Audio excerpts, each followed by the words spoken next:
No mai, haere mai. Very warm welcome to everyone here tonight, joining us for our shed talk on Mahinga Kai and biodiversity in the Hurunui district. So I'm Sam, I'm your MC tonight. I work for Environment Canterbury in the Hurunui Waiau team, or setting, if you like, in the land management and biodiversity team.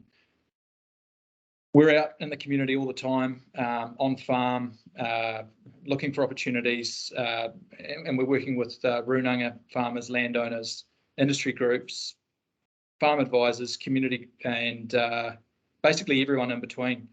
You know, Mahinga Kai, and what we're looking at is anything and everything from Mahinga Kai to biodiversity to soil conservation and even pest control.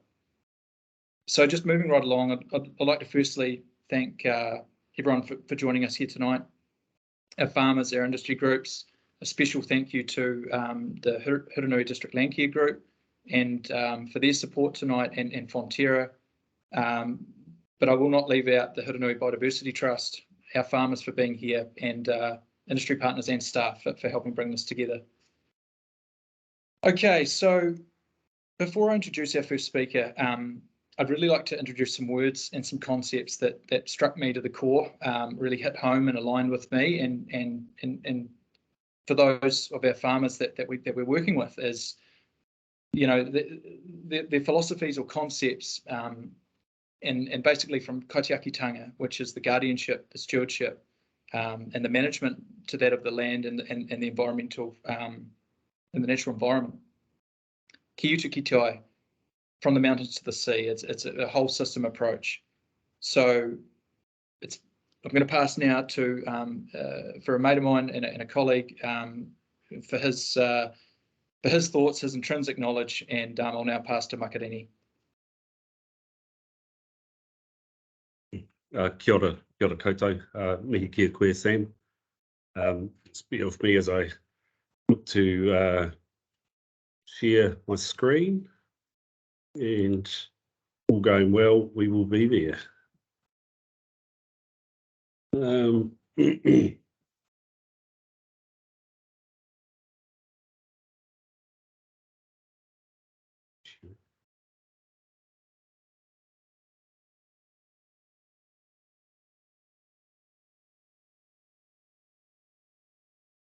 Sorry, just bear with me, as we're all quite new, working all this, working out.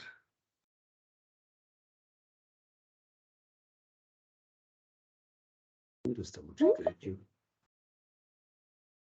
that. So, mihi kia koe, no mai, haere mai. Haere mai ki roto te takiwā o Hurunui, tō Mahinga Kai, ne biodiversity, ke te mana o Ngātua Huriri, tōna kauniera kai o ki Waitaha. So, yeah, welcome everyone into the Hurunui takiwā, and under the mana of Ngātua Huriri. My name is Makarini Rupene. I'm a Pou Mātai Kō, Cultural Land Management Advisor.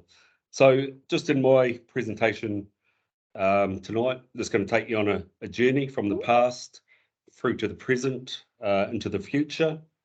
I'll look to cover over what is Mahinga Kai, why is it important, who are mana whenua, iwi, hapu, runanga, and why is legislation here now and for Mahinga Kai, and what is that about?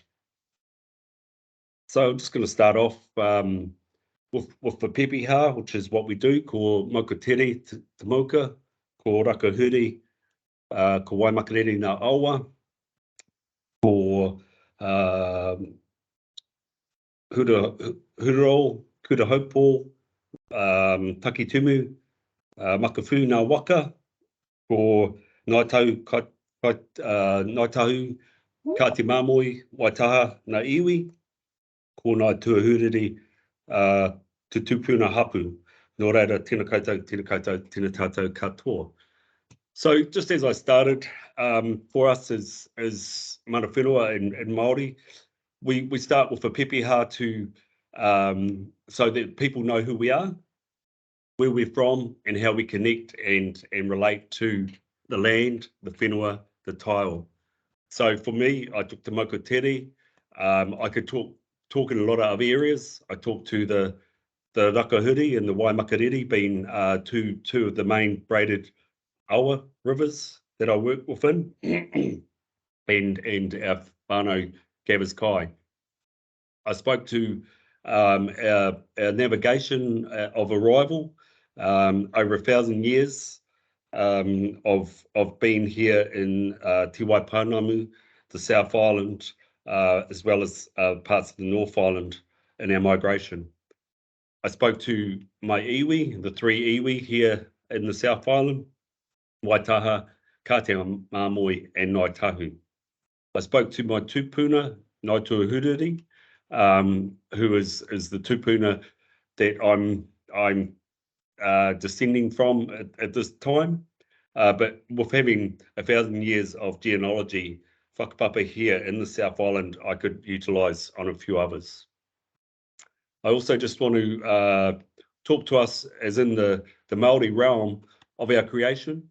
So for us as Māori, we look to Takiroa, Ranginui and Papatūnuku as the creators of all things living and existing in our natural world. And that's our breakdown, and we whakapapa back to them. Oh, excuse me, I might have jumped. So I'll just start now. I'll just go into warriors.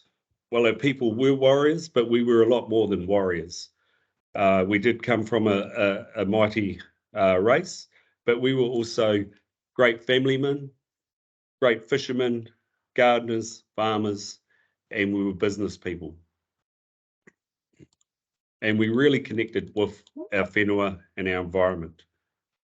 We'd been doing so from the late 1600s, early 1700s, working with the sealers, the whalers, and the early settlers, who had, in trading with them, had on past livestock, crops, and other produce for us to grow.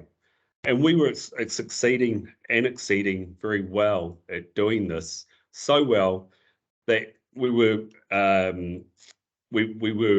working all around the islands, the Americas, and trading also in Australia. For myself, I talked to the Kaipoi Pā. That was the homestead of Ngaitahu built in the 1700s, early 1700s, originally a part of the Waitaha and Kātea Māmoe iwis, and then intermarried with Ngaitahu. So Kaipoi, for a lot of you, if you don't know the Pā, it's just in the back of between Woodend and Waikuku, and it was all about trading and bringing in the natural resources, i.e. Mahinga kai, and then utilising them and trading them on. So it was the Wall Street of its era, of its time, and it was well wanted by other iwi at that time as well. So we lived at a time back then where our water was clean, our riverways were all with natural native characters and not drained. Our rivers were also our highways. We navigated up and down the islands from east coast to the west coast, gathering our natural resources, Mahinga kai, and bringing them back. We were so connected to our environment, tile, that we knew our Kitukatai from the mountains to the sea. We knew our weather patterns, our seasonal migrations, and we knew where to be and when to be, and what outcomes come from certain weather events, if it be up in the mountains, right back to the hapua or the mouths of our rivers and our wetlands. I now come to the 1800s, again, still living in a beautiful, pristine series of islands here in Aotearoa. So from the 1800s, we started seeing a lot more settlers arriving, and therefore As Māori populated the areas back then, and we had settlers, there was a lack of control over some of the early settlers. So a lot of the chiefs throughout Aotearoa had asked the Queen, had asked the Crown for them to come and govern their settlers and people. So we had the Treaty of Waitangi, 1840. And what came from the Treaty of Waitangi was Article 2 for us as Māori mana whenua, and that was the rangatiratanga over our forestries, our fisheries, our mahinga kai, and our natural assets. I now just move on to 1848. We're here in the North Canterbury. We had the Kemp's purchase, or the New Zealand company purchase of 22 million acres of land, with the promise of £2,000, hospitals, schools, 10% to be put into reserves, and the unimpeded flow of fresh water and access to our mahinga kai. Unfortunately, none of that was upheld, which then caused a lot of grievance for us to push forward around trying to get access back to and protection of mahinga kai, as what was stated in Article 2 of the treaty. What we did come from that was the clearing of a lot of our forestry, a lot of our wetlands, and we went into the farming and agricultural era that we still have today. So I'm now just going to speak a little bit about myself growing up. So I grew up in around Tuahiwi, Kaipoi, North Canterbury.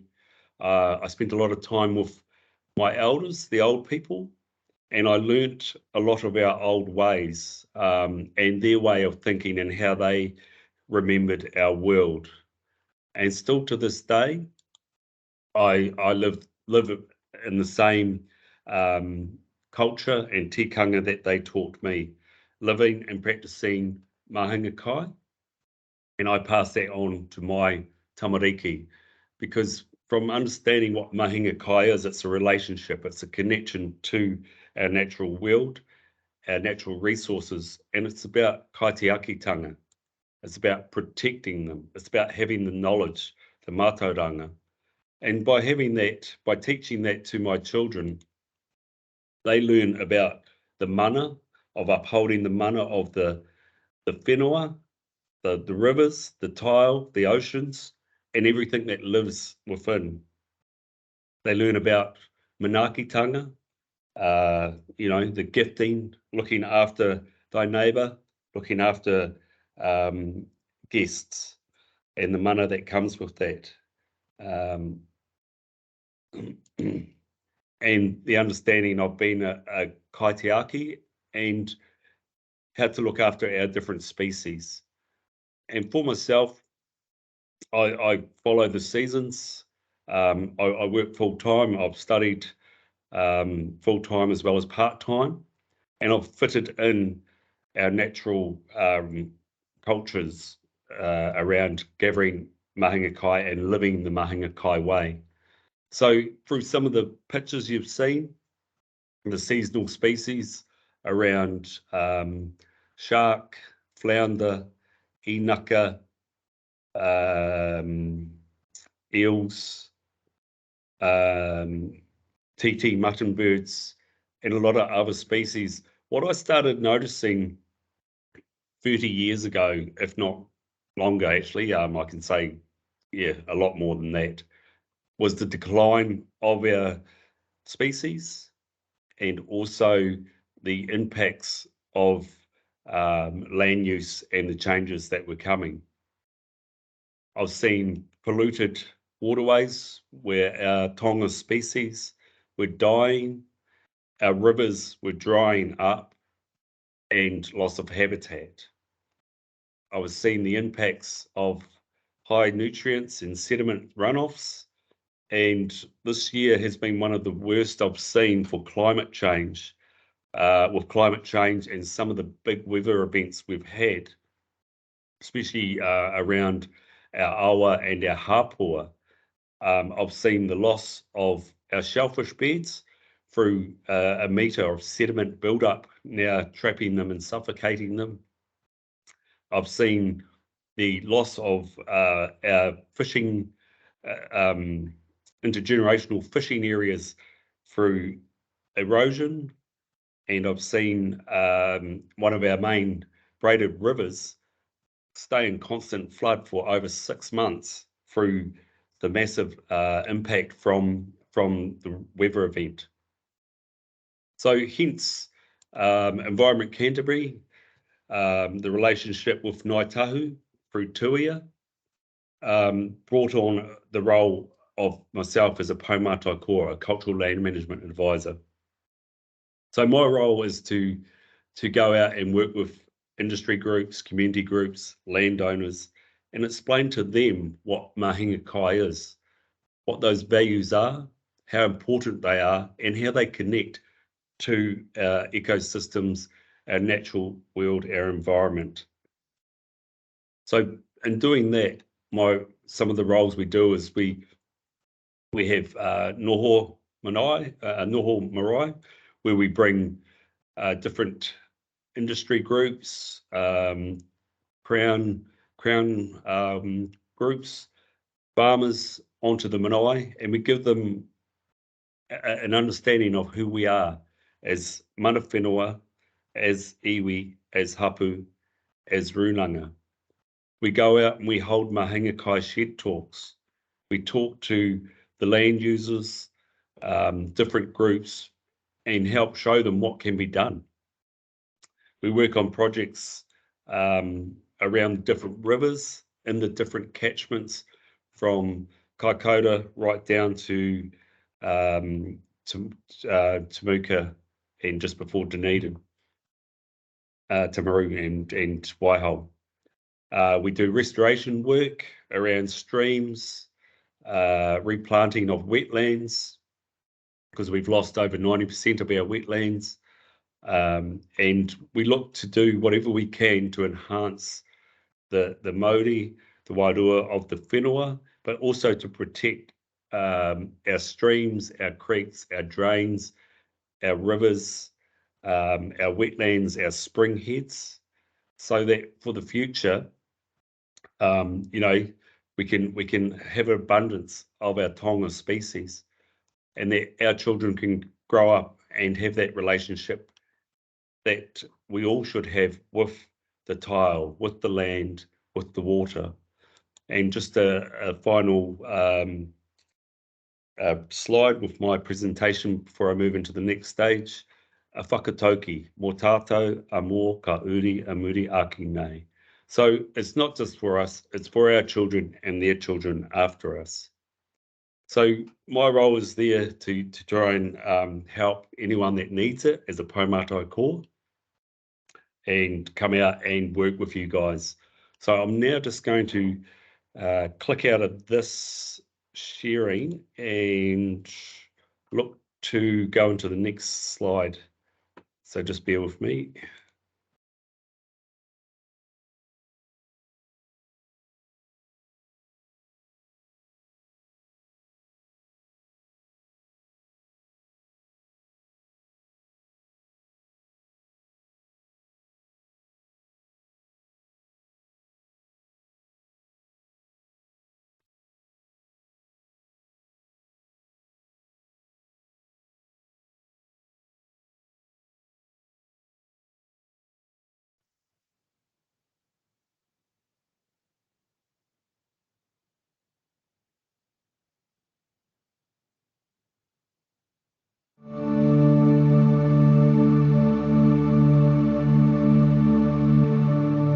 Kia ora, my name's Makarini Rupene. I work for Environment Canterbury as a Pou Mātai Kō, a cultural land management advisor.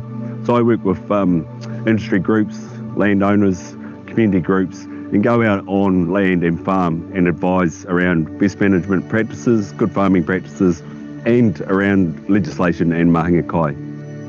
Mahinga Kai, what is Mahinga Kai? For myself, growing up, learning all about our way of life as Māori, Mahinga Kai was a big part of that way of life.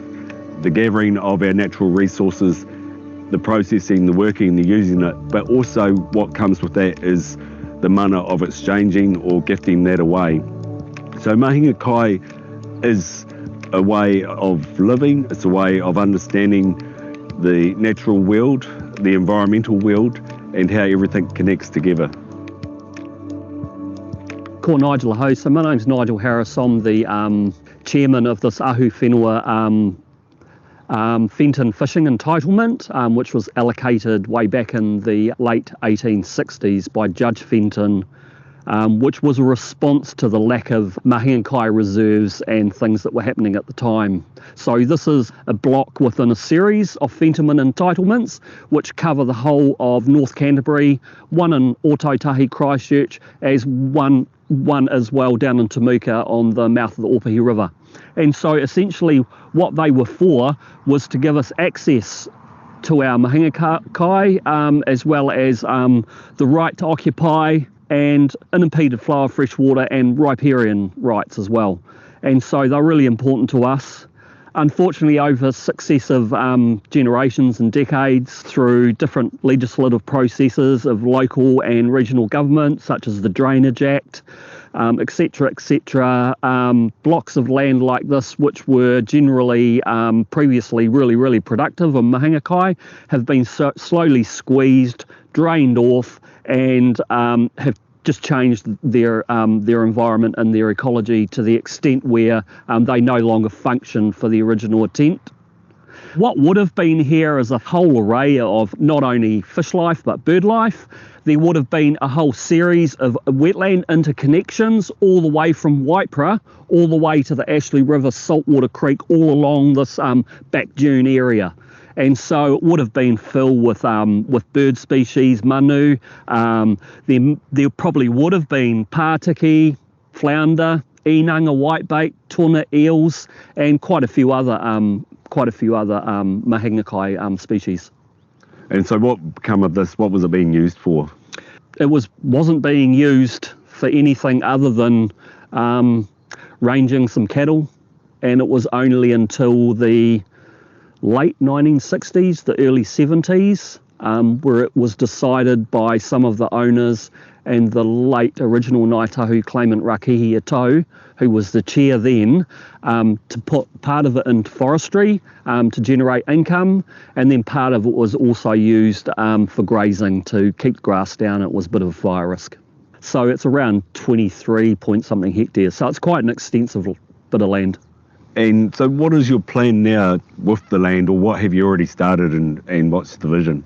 So quite a few years ago, what we did is we got a full management plan written up with the help of some specialists. So what we decided to do was just chip away very slowly. So we've worked with a group called Seed New Zealand and Corrections New Zealand, who and of course Canterbury University. We've put in a 4.2 kilometre predator-proof fence around the area, help with predator proofing obviously, and Seed New Zealand donated 16,000 wetland plants which were planted by Corrections New Zealand this time last year, as well as we've done a seed collection. We have 60,000 different types of native plants which we've eco-sourced from the local area, which are now being grown on by Corrections New Zealand to come back here in a couple of years. A couple of the other initiatives that we're thinking about is how can we productively use some of the area for carbon crediting.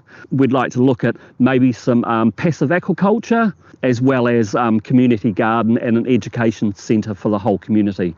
So we have a bit of an intergenerational spin on a 100-year vision that we have. Oh, that sounds brilliant. Fantastic. Thanks, Nigel, for sharing today and letting us have a look around at the project that you guys have started and the vision that you're looking to achieve into the future.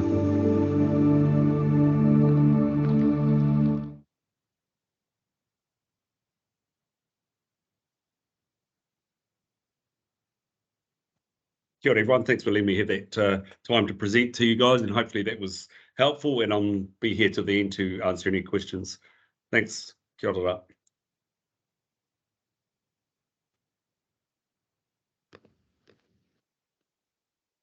Woohoo! Kia ora. Oh, what do we got here?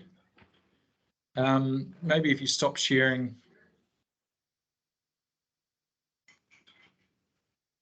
That's the one.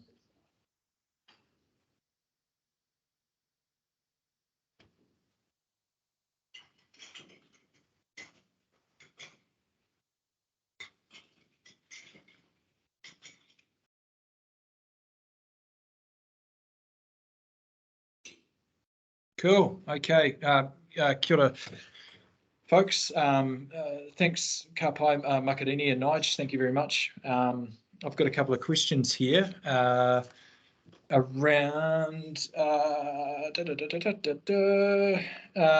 essentially, what's good for Mahinga Kai is good for the district. It's good for everybody, and I guess we do get a lot of questions around introducing species such as tuna, eel, kikiwa, or freshwater cooler, crayfish, and other indigenous species into people's environmental protection works and things. But I mean, I think and we'll hear a little bit more about this coming up, but many of which may already exist in albeit in low numbers in these situations. So, sometimes taking species from one site to another may not be suitable in terms of sort of robbing Peter to pay Paul. It might not be that good in terms of outcomes.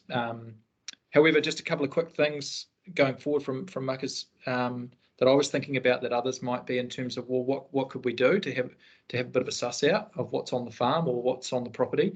Popping out at night with the head torch or the torch and the kids and go and check out the creek. See what's there. There could already be some freshwater crays or eel, maybe even some partiki, flounder. Turn over a few rocks, do what we used to do when we were kids. But it's good to know what we've already got.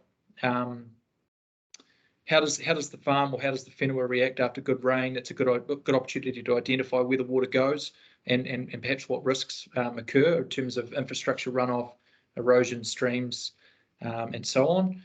But also, are there any opportunities to partner up with a neighbour or other landowners within the catchment? There's the old saying, problem shared is a problem halved, actually.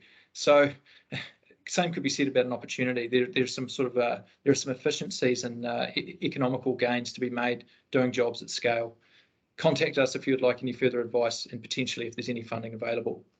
Rightio, so we're going to scream along like a herd of turtles, and we are moving next to Zipporah. I'd like to introduce Zip. We've worked together for a number of years, and she's going to present what does biodiversity look like in the Hurunui and what sort of examples in terms of the Hurunui context. Hello, Sam. Thanks for the invite. I will just open up my presentation.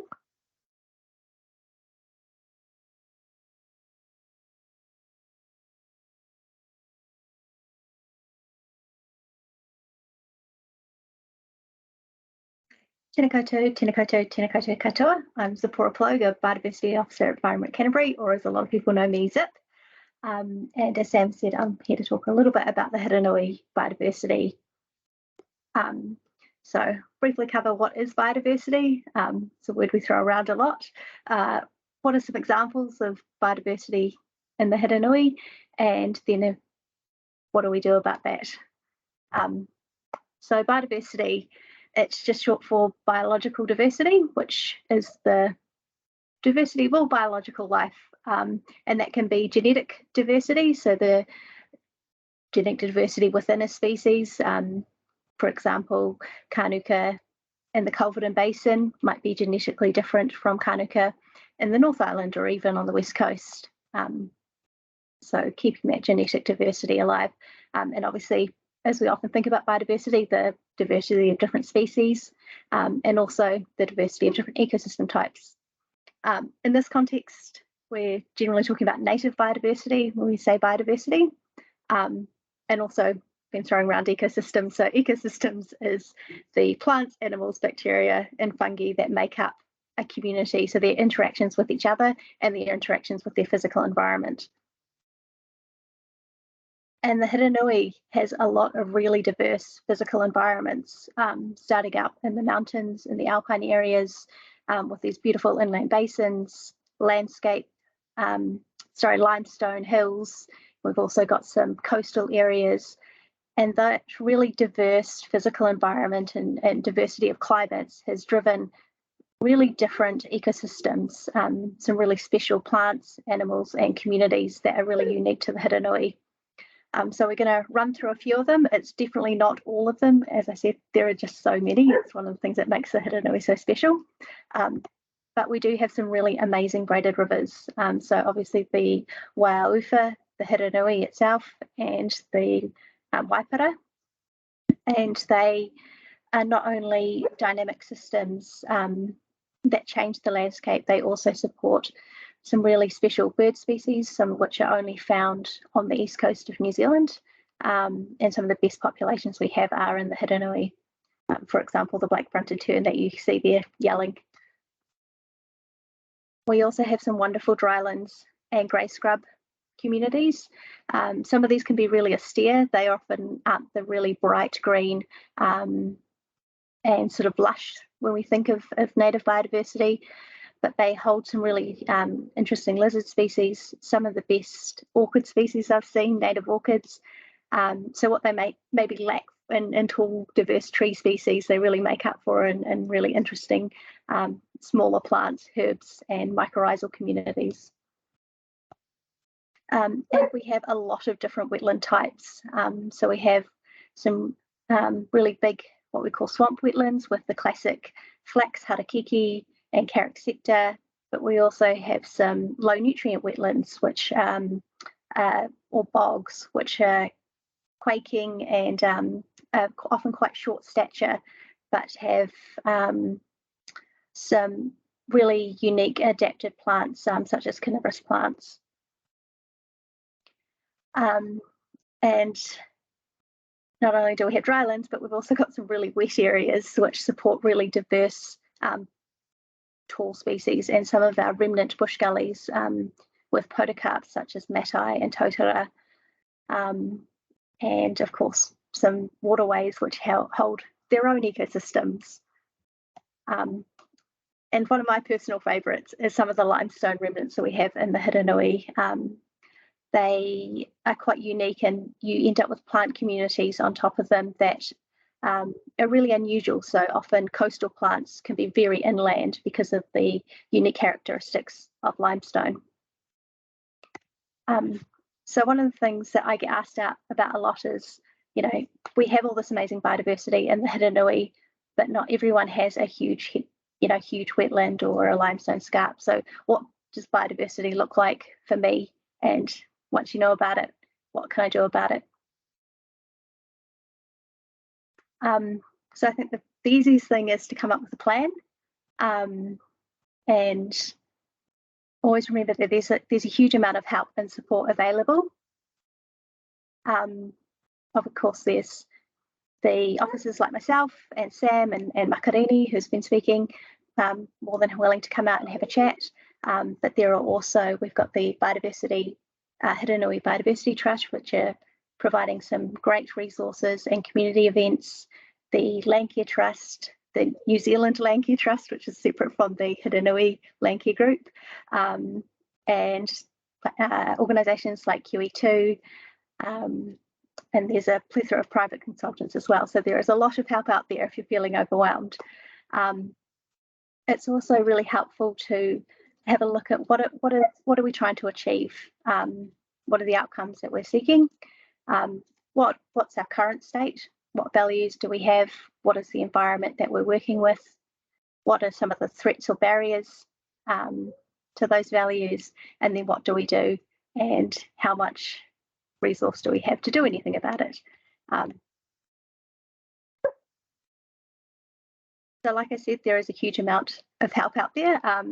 I really enjoy going out and working with farmers and other landowners. And for me, it's often getting an understanding of what biodiversity values are on farm, and then the landowner also helping me understand what the farm system is, and then how those two things interact.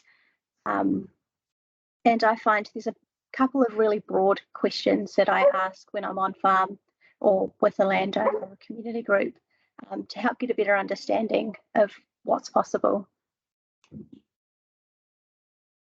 So the first is, what is the climate and underlying hydrology and soil? So what is the ecosystem type that would have originally been here, even if some of that native biodiversity has disappeared?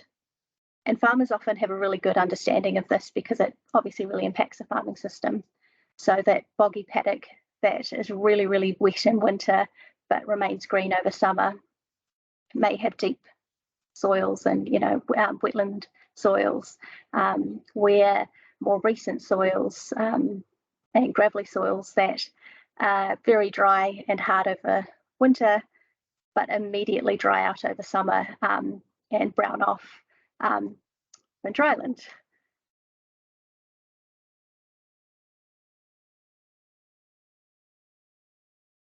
And then what are some of the animals or the fauna that might be using the area that we're looking at?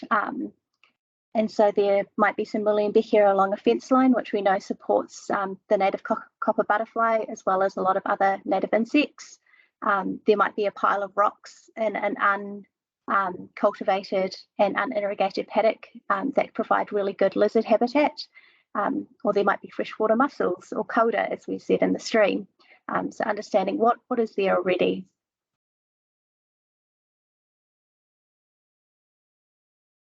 And then similarly, are there any native plants or any other existing values that should remain at the site, and they could be a really good place to start.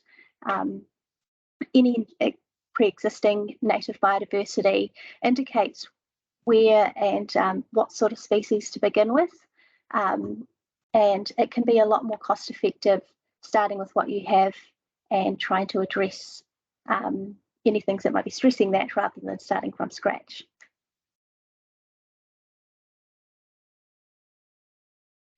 And a lot of what we do when we talk about native biodiversity and conservation and protection and these other words that we throw around is around removing or excluding things that we don't want.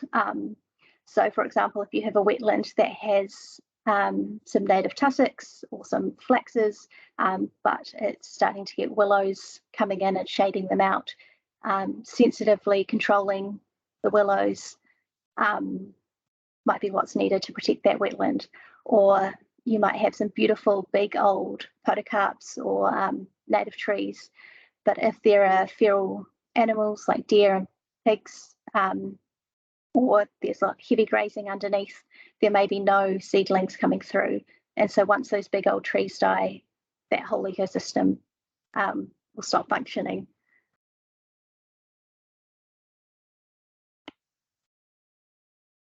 And what will take care of itself? So I like to think when I'm on a site, if we left it for 100 years, what does it want to be? And if we left it, what would it get there?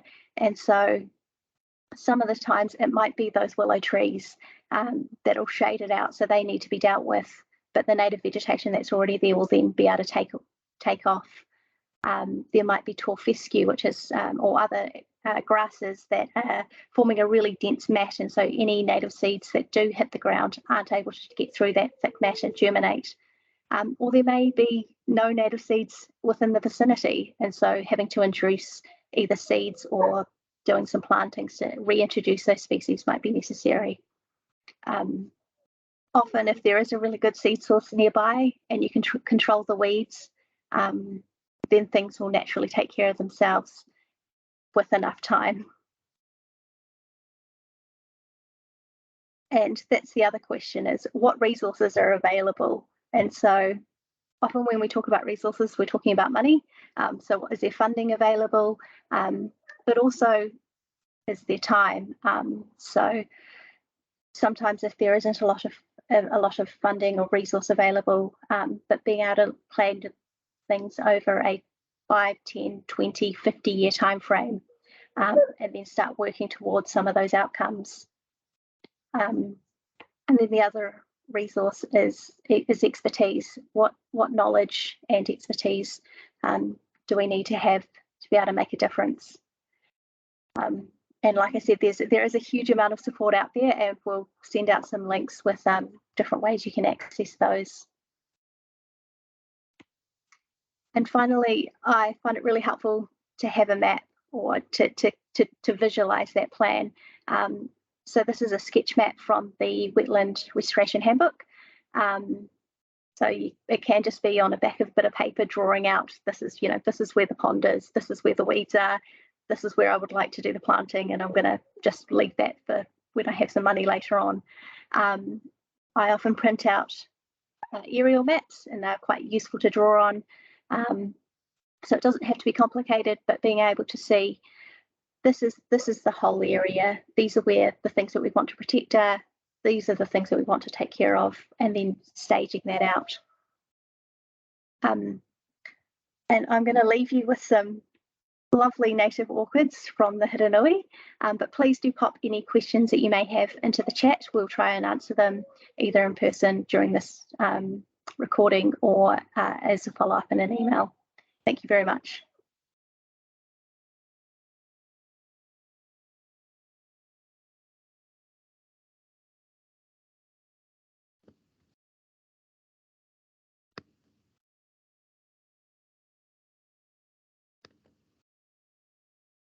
Hey, kia ora, Zip. That was awesome. Thank you. Yeah, and as Zip said, we're here. It's what we do. Please sing out for advice. It's always better to meet in person and out on the land to look at opportunities and to discuss. Usually have a laugh or two along the way, which is always good. And yeah, so just to summarise, great to start off with the advice that you can get your hands on, and a lot of it is for free, and to have a plan, identify what resources or values already exist at the site or on the property. This is maybe, I missed this bit, Zip, sorry, I was preoccupied, but around protection over establishment. I think there's a lot of gains to be made in that space, and often it's financiable. It's more financially viable is the word I was looking for. And identifying project costs and how the opportunity can actually complement the farm system as well. I think that's another important consideration. Okay. Absolutely, and I'll just add to that. One of the things that I've found is you may have a list of priorities or values on a property, and you may have a bush site which is actually really valuable for sheep shelter. So maybe you don't do that one, but there may be a gully which actually you're constantly losing stock into, and so it makes sense to fence that off, exclude the grazing, and allow the native vegetation to regenerate within that gully, while at the same time having better management of stock. So there can be some real wins. Yeah, no, well put, Zip. Yeah, well articulated too. That's what I was meaning to say.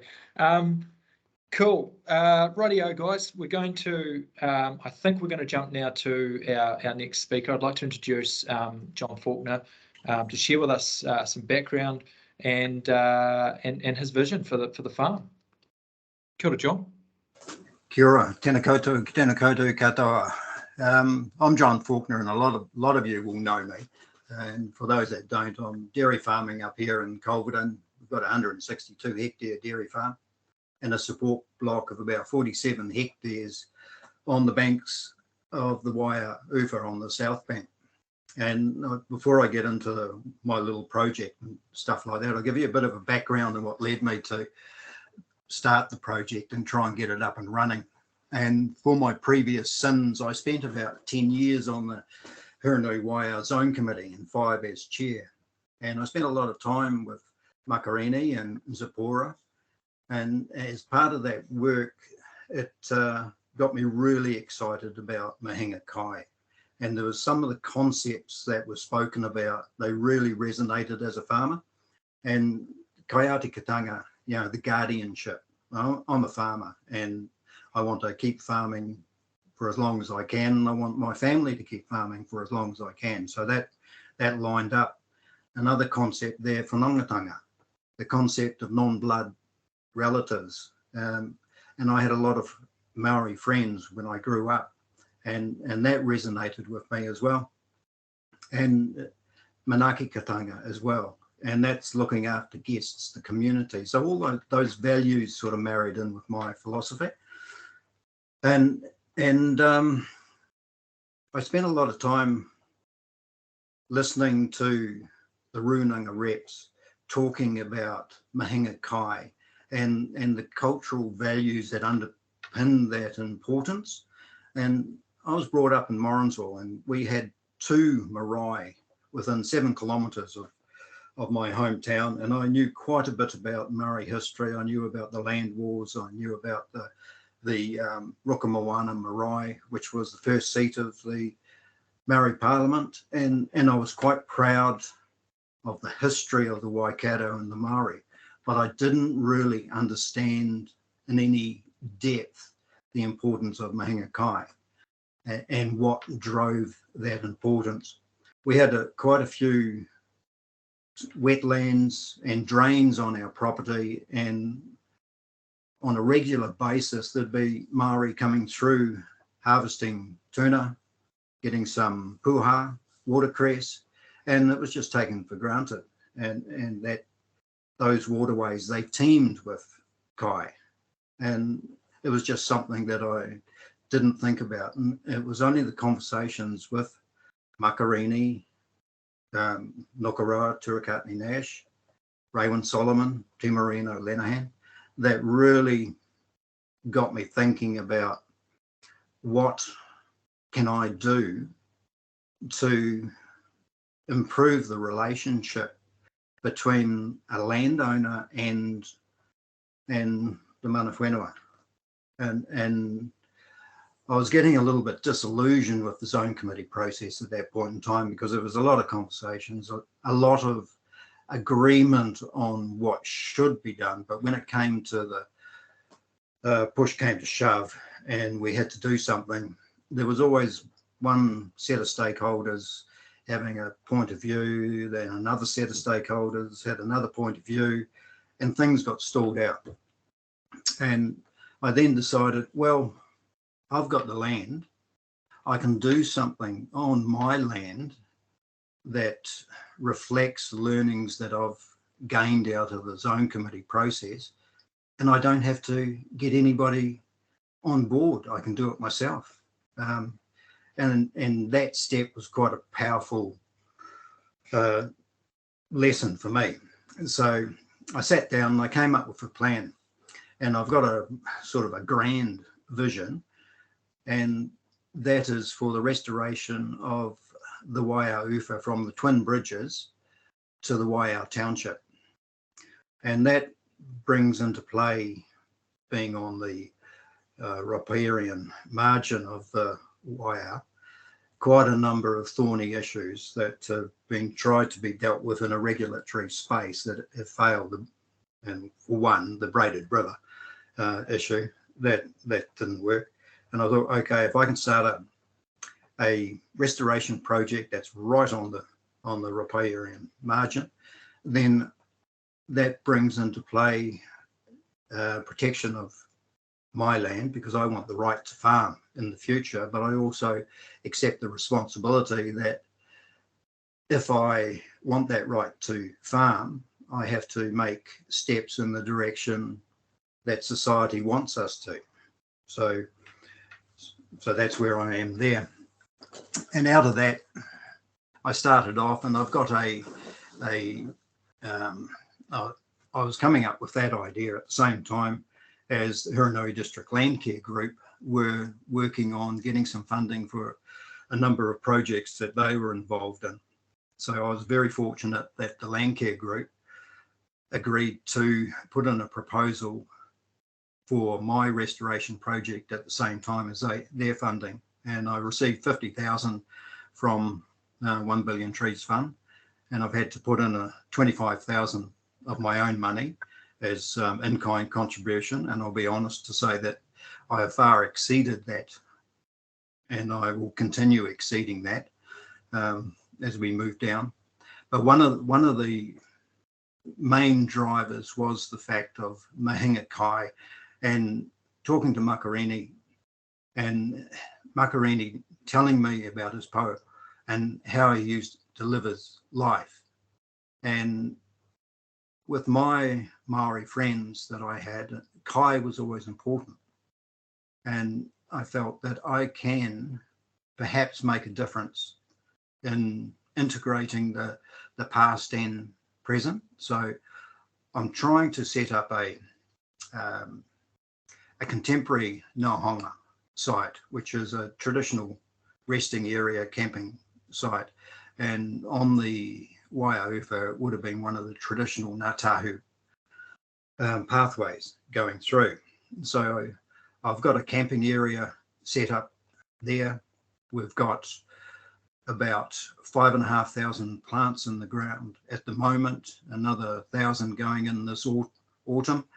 And there's 64 to 72 species, and all those species are from a endemic to the area. So they've been sourced from within a 5-kilometre radius.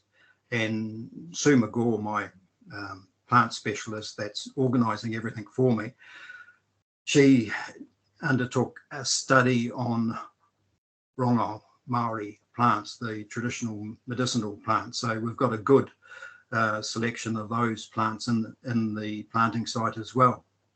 So long term, what I want to try and achieve is to encourage other people to join in, because from a Mahinga kai perspective, my area has got limited kai available, but within a kilometre here or there, we've got County Stream, we've got wetlands, and all the way through the Umiri Basin, there's a whole series of potential kai sites. And I think it would be really, really exciting to be able to create a hub of these sites throughout the basin. And one of the main drivers of my vision, and it's a key learning that came out of the zone committee process, is that doing something like this, it's a big vision. Will it work? Don't know. If it doesn't work, I've still got my site and I'm happy with that. But what I see is that something like this, it could never be achieved in a regulatory process. No way on earth. No way on earth could it ever happen. And it would only happen if it was landowner driven. And I think that's the power there. And if we can achieve stuff like that, that is such a feather in farmers' cap, because nobody, and I'll just keep repeating that, nobody can make us do some of the things that need to be done. So it's really exciting, and I don't think I've ever been more excited in my life. I've done quite a few different things over my life. I'm getting a bit older now, but doing this project is one of the highlights of my life. So with that, I'll just hand back.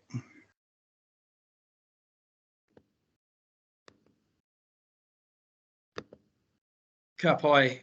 Thanks, John. Thank you very much. Thanks for sharing your story and your background and your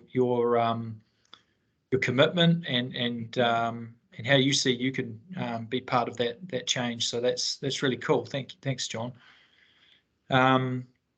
Guys and girls, we're coming towards the end of our presentation tonight, and I'm aware that, and forgive me, I'm not so savvy with the tech, but some helpers, and we have a significant support crew. Thank you very much, everyone involved. Have brought forward a couple of questions that I'd like to see if Makarini might have the answer to. So I just wondered if, oh, there he goes. Hey, mate. Are you comfortable? Do you know the questions, Maka?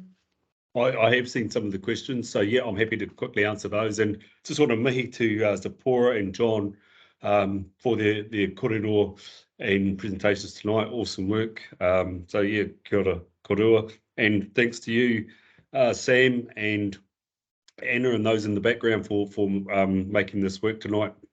So one of the questions was around passive agriculture in the Fenton Reserve. So we're looking at possibly one part of the wetland area being relocated with kikiwai, freshwater coda, and the possibility again of a part of the ngahere, the forestry, being native, but then having the potential to be harvested at a further point commercially. And I've seen another one of the questions, what's a hapua? A hapua is where the fresh water from the rivers or the stream or tributaries meets the salt water, and it's also the gateway. It's a fish passage, it's habitat, and it's that end result from Kew to Katai, from the mountains to the sea. So hopefully that's answered some of the questions. Kia ora, and thank you for everyone that attended.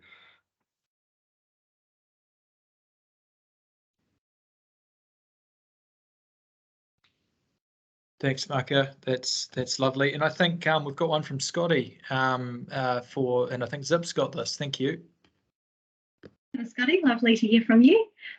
Yes, so we do have some plans, as some of you may be aware. We've been doing some work with our braided river birds in the Hurunui and the Waiau Uwha for the last about 6 years, and we're looking to continue some of that work. So there'll be some very isolated weed control in the Hurunui, but really keen to get some of your feedback and anyone else who's interested in that work in the Hurunui.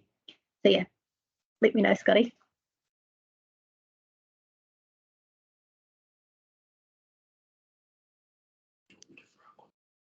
Yeah, Kapaya, that's lovely. Biodi, okay. Look, I'm sorry if we haven't caught everyone's questions, but we will do a wrap up and we will send out some emails. Thank you very much for registering. Thanks for coming tonight. Keen to get your thoughts if this is a sort of a platform we can do again. I don't know, maybe we do one on SCAR. It's just an idea. But you know, there's lots of different things we can talk about. Hopefully we'll be out on the land soon and we can follow up with a meeting in person on the land to sort of take this conversation a little bit further. But I think what I'm going to do now is I'm going to keep to time. That's what I've been tasked with doing tonight. And I'm going to throw to Makarini to send us off with a whakatauki. Thank you, everyone. Kia ora, thanks, Sam. And just a quick whakatauki. Nā hau te raurau, nā ku te raurau, kia ora ai te manuhiri. So with your basket of knowledge and with my basket of knowledge, the people can prosper. Kia ora rā, Pou Mātai Kō.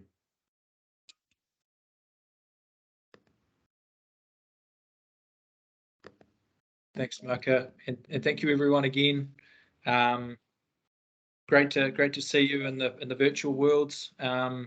Keen to see you soon, and yeah, do check out our website, www.ecan.govt.nz, I believe, or just bung in the search ecan into Google and check out what we've got going on. Please get at us if you've got any questions, but you'll hear from us soon. All the best, take it easy, and yeah, see you soon. And a good night.